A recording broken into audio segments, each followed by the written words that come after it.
Hi, I'm Rick Conlow. I'm glad you're here. Today we're talking about the first and only rule of leadership. Now, in the movie Bug's Life, Hopper the grasshopper says that the first rule of leadership is that everything is your fault. That certainly can seem to be the way it is sometimes, but that's more a potential outcome than a rule.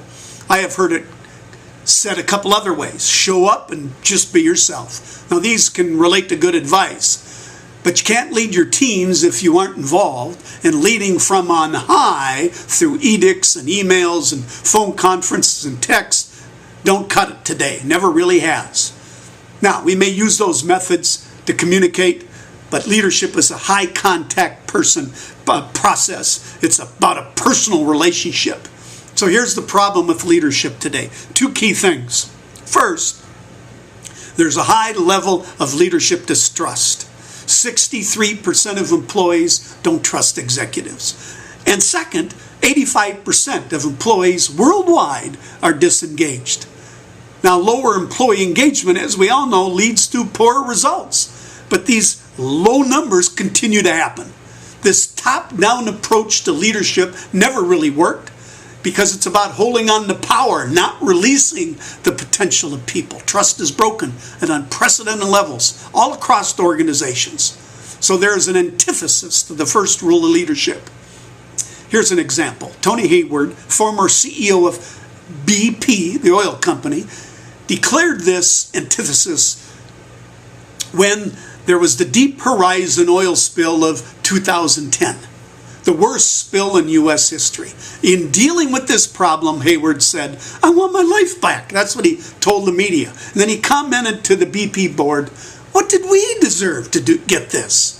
He seemed more concerned about himself and his company.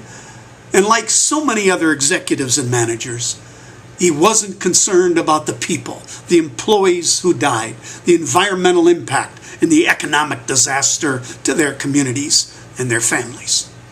Employees are wary of leaders who are aloof and arrogant, are selfish and seemingly unconcerned about employee success, or they are unethical or lack integrity.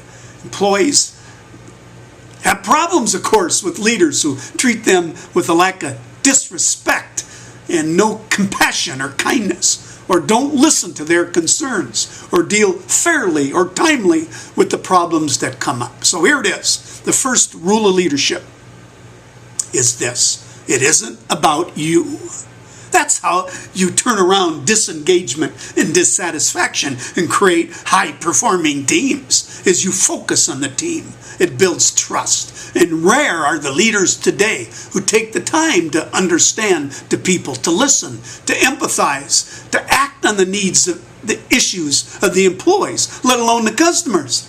So what they do is they empower the team. They clear away obstacles. They encourage and train them. They support them in any positive way they can, or they get innovative to do it better. All of this creates a trust.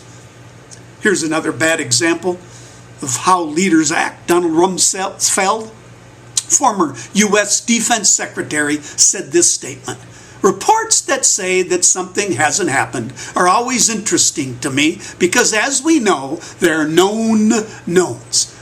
There are things we know we know.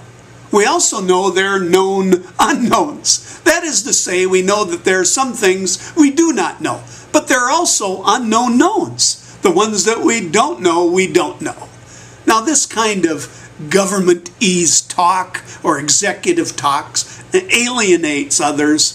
It is a classic example of leaders who are aloof and lack integrity to the needs of others.